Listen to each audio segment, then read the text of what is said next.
And just like that, we're back, baby. Ladies and gentlemen, welcome back to the channel and welcome back to the vlog. Now, 2 weeks ago, the Koenigsegg came back here to Utah from Arizona, Aventador Roadster last week from Arizona, and today, back from the beautiful state of Ohio, the Lamborghini LM002, delivered by Reliable, on time, every time. Now, the LM has got to be one of the craziest trucks to actually transport because this thing weighs almost 7,000 pounds, and it's also the oddest Lamborghini of all time. When Kurt picked up the LM002, I think he was expecting maybe more of like a proper Lamborghini. Definitely not this thing at all. There's only, I think, 301 of these ever produced. There's probably less than 200 still in the world. This thing is an absolute unit. You can see all the ratchet straps right there. So I'm actually gonna get in the truck and I'm gonna put my foot on the brakes because this thing is so heavy that the last thing we wanna do is, yeah, I mean, we don't want that. I've been trying to lay off the Cheez-Its and the Big Macs the last couple weeks. Oh goodness, this thing is huge. Oh, we good, we good. Right, come on, you old girl.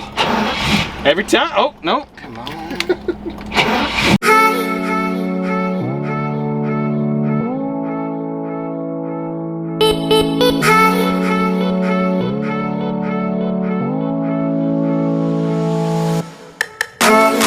Well, and here she officially is in the beautiful state of Utah. The LM002 has landed. We now have two here in the state of Utah, and one is actually operational. Massive shout out to Kurt and Reliable. We gotta drive this home. We gotta come get the Gladiator, I think on a scooter. Some of you guys might remember the last time we drove this extensively, we kind of sort of caught fire because I ran out of gas. We're not gonna talk about that. Whoa, whoa, whoa. We got water? Water? Hold on. Oh, jeez. Okay, that's a first. That is a first. Well, the plan all along was to drive this thing home across the country, but because it's July, I was like, there's no way on earth this thing would actually make it without overheating. It's also carbureted, which going over the Rocky Mountains just seemed way too scary. This baby is purring like a kid, and that V12 is screaming. The only thing you have to be hyper aware of, this car has so much momentum, it weighs so much, force equals mass times acceleration. Not a lot of acceleration, a lot of mass though, so you gotta be very, very careful because the brakes on this thing, she takes her time. And of course, we are getting pulled over because I don't have a license plate. Hello, sir. You still have any registration on here? It just came off a truck this morning. Okay. And I was literally just driving it home because they had to go to the Walmart parking lot. They had to deliver it to Walmart? Yeah, because the semi-truck couldn't get into my cul-de-sac. Oh, okay. So I was literally just driving it home. It's called a Lamborghini LM002. Okay. It was going to be built for the U.S. military. Still on the YouTube channel? I am, yeah. That's yeah. what I thought. Okay. Yeah. As soon as I see your face, I'm like, sure. Yeah. Okay. Obviously, you know it's got to be registered. So. For sure, and like I said, I mean, it just got off the truck. I'm just driving it home right now, is all. Yeah, when I see you turn, I was like, yeah, it's a weird truck. Nobody would ever guess it's a Lamborghini, because yeah, they built 300 of them, and it was a weird time for Lamborghini. Okay, man, just try to get registered. Okay, no, absolutely. Thank you, sir. Appreciate it. We're back in business, baby. Obviously, the truck is not registered quite yet because I just got it back here to Utah. I mean, you guys saw it just came off the trailer, so we're headed straight home. Unfortunately, that means we're probably not really driving it the rest of the day. It's so funny because everybody sees this thing and they have no idea what it is. And the only reason I got pulled over right there, except that I didn't have a license plate, but the main reason he noticed I didn't have a license plate is because, what is it? I mean, I got pulled over within 2 minutes of getting this thing off the truck. Obviously, I've owned the car for a while, the truck for a while, but it was in Ohio, so there was no way to get a VIN inspection done. You have to present the car in person to the DMV. They have to inspect the VIN, make sure it matches the title, etc., etc., etc. So we're gonna get it registered. The DMV to get an appointment is like weeks out though, so I don't know. Now the LM was off in Ohio, not getting a restoration per se, more like a lot of mechanical love in the tune of $21,000, and she's purring like a kitten. I mean, that carbureted V12 sounds so good. Now cosmetically, the truck needs a lot of love. You can see the boot right there is kind of sort of torn, the inner door card is in rough shape. Really the interior in general. We also have the floppy seatbelt syndrome, which is very annoying. The problem is getting parts for this truck is almost impossible, and it's also very, very, very expensive. I can't believe I got pulled over that quick. So we got to go get the Gladiator. I'll see you guys in 25 minutes maybe.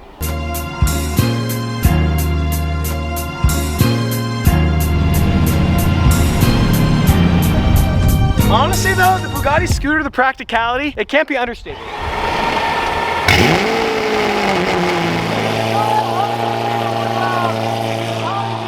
It's pretty remarkable to think that 20 years after they built this thing, they built that thing. This is in 1987, that's in 2012, so I guess that's like 25 years.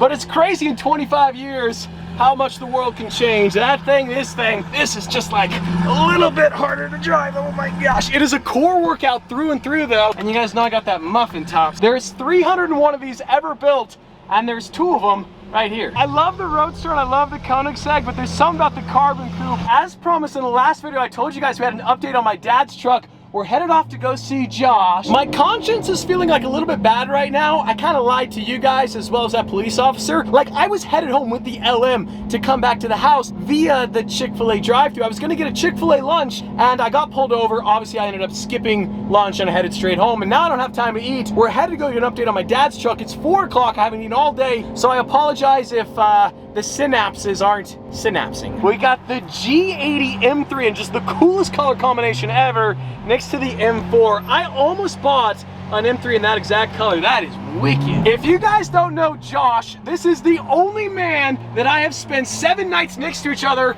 on the side of a mountain in Africa. It's 6:29 a.m. on the 15th of March, 2022. We are standing on the rooftop of Africa, the largest freestanding mountain in the world. Yes! A massive Kadevu. I have missed every single one of you. Every single one of you. Welcome back to the channel. Let's go. Can I rev it? Is that loud?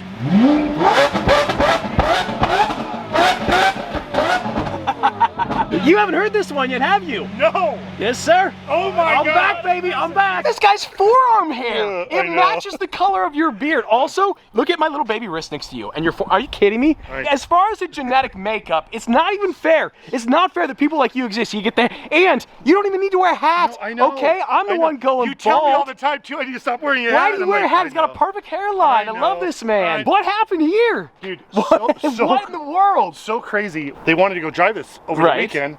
They went outside, went to go fire it up, and of course, Utah weather, it's up to 100 degrees now. Forgot about it. And Left it running? Let it running for like an hour. Oh gosh, yeah, And- no, that'll happen. Yeah. No, And, no. Is it for sale? Competitive yes. offer? Yes. The real question is, could a 6.5 liter Ferrari V12 engine fit in that? Because I might have one. Yeah, because everything on this we're gonna have to cut out. Oh my gosh. So the distributor got hot and it caused the fire. This is out of control. You've been working around the clock. What? Let's make this right. Not me. Okay, Joe, Not I me. keep giving you way too much credit. Yes. So you can see the original frame right here, the original motor. The cab is on the new frame as well. This is insanity. We're cranking. So what we have to do is we actually have to put everything from here onto here, make sure it all fits, then take it all apart. Yes, sir. Yes, sir. And then take it to go get powder That's what I'm doing with my Ferrari. I had Yes. to pull the motor out. I had to strip out on the entire car just to get the frame repaired. And then once the frame is repaired, I got to do it all over again. Yes. I'm clearly not the expert right here, so Josh is going to walk us through every single detail of this project. And when I say every single detail, what is that called? Yes, they call this a C-notch. Right, here, right. So axle's gonna come up here. So that was the normal So- ride height. We're going to drop it down, but Yeah. obviously that gives us room for the axle. Yep, absolutely. Okay, very cool. Yep. Man, this frame is so sick, So though. sick, huh? This was not cheap, though. I can't remember. I'll pull up an invoice at some point. This frame costs a lot of money, but it's gonna be well worth it. We're gonna send that out to powder coat, paint it black. Yeah, I think black. we're I gonna think. go Yeah. black. It's actually so crazy to see this frame, and it's surprisingly in pretty fantastic shape. I mean, this thing is 55 years old, I believe. As far as my family memories, this thing has seen everything. The first vehicle I ever learned how to drive in was on this frame. My dad drove this for 20 years. My grandpa drove this for 20 years. It's crazy to look at the body of this truck. I mean, there is no rust, literally at all, except for the rockers right here got repaired. But as far as the actual body, this thing is like straight off the showroom floor. What? That's so sick. Yeah, it's so clean. They said there was just a little bit on each of the rockers, so we're like, let's get that gone. Let's repair that. And dude, the rest of it is so solid. Money. Like, it's Dude, just I ready can't to wait go. to drive it with you. It's gonna I cannot wait. So fun. Truck, we're gonna stick with the original, so we're gonna go with the white top with the gold body as well. And Josh is looking what it was. Oh, whoa. These could be them. Well, from one shop to another shop to the paint shop, you guys have already seen Josh's beard, so you already know what color we're painting it. Literally, paint to sample. We took one of his Yes. hairs, we took it to the lab under the microscope, and we figured out that is exactly what we were painting it. So you can see the front fenders right there. These So- are coming together. Those are brand new too. Yeah, You guys so, are crushing it. Supa, Dave, Dave, right? yeah. So Dave has been killing it, getting your whole front end prepped, So we've got your Wow. front fenders. I know they almost look new, right? So these are all prepped, ready to go. We've got your hood right here. What? All prepped, ready to go. This isn't, you guys are working around the clock. Remember, not No, me. I know. Not me. I wish. But yes. To all the people that are actually working on this project, thank you. You are crushing it. Yes. I realize Josh is just a pretty face. I'm just a pretty face. And he's a very pretty face, but you guys are just killing it. Dave, you know who you are. Wow. Yep, you got your doors. Okay, door, yes, wow. Got your doors, This is, they're ready. you guys are crank. I keep saying, they're Yes. cranking. They are cranking. We're doing Yes. a great job showing it off, Phil. Is it another C10? Yes, most it's likely? another C10. Okay, wow. So basically, as soon as the cab is fitted on the frame, then they pop it off, and then we send it to paint as well as the bed as well. So the doors will go on just like this. That way it makes it super easy to paint them. Now the OGs of the OGs will remember, this is the same room we had my pink Aventador painted, and now we're doing my dad's truck, which, you know, as far as full circle, that's pretty cool. My dad's truck is coming together so good, like it's moving so fast right now. So next step, probably like a week or two, is heading off to paint. The frame's gotta get powder coated, and then from there, it's kind of like a Lego set, slowly piecing everything back together, obviously mechanically first, and then drop the cab and the bodywork on top. And then the interior is probably like the last thing, but driving that thing for the first time is gonna be so sick. So as a reminder, LS3, about 500 horsepower manual transmission with the option to supercharge it someday for probably an extra 200 horsepower. We're gonna have to do some major car Tetris. I wanna get the Aventador, the LM in the garage, the Gallardo Spider, which is in that garage, the M2 in here as well, and I gotta get the Gladiator in this garage as well. Unfortunately, with the new BIM pack lift, the Gladiator doesn't fit in that garage anymore. I wanna get it inside somehow though, but I'm trying to figure out exactly how I wanna park these cars. The two LMs side by side is cool, but the white LM with the Countach is cool. Two Mercies, the two Aventadors, and the two Gallardos. Every time. It's such a comical truck to drive. Like, it feels almost like cartoonish, especially with the bumps on the hood for the carburetors. And when people look at you, they feel the same way. These two vehicles were built by the same manufacturer, 25 years apart. It's so interesting how far the doors hinge on the LM. Like, look at that. They open up so much. I also love how they have a kill switch. Every car should have a kill switch. Every car. You can really see the difference between the carbureted and the fuel injected. Notice the size of the bumps on the carbureted, much cooler than the fuel injected, and that's why the carbureted ones are always worth like a little bit more money. The bumps on the fuel injected aren't bad, but the carbureted go probably like 3-4 inches higher.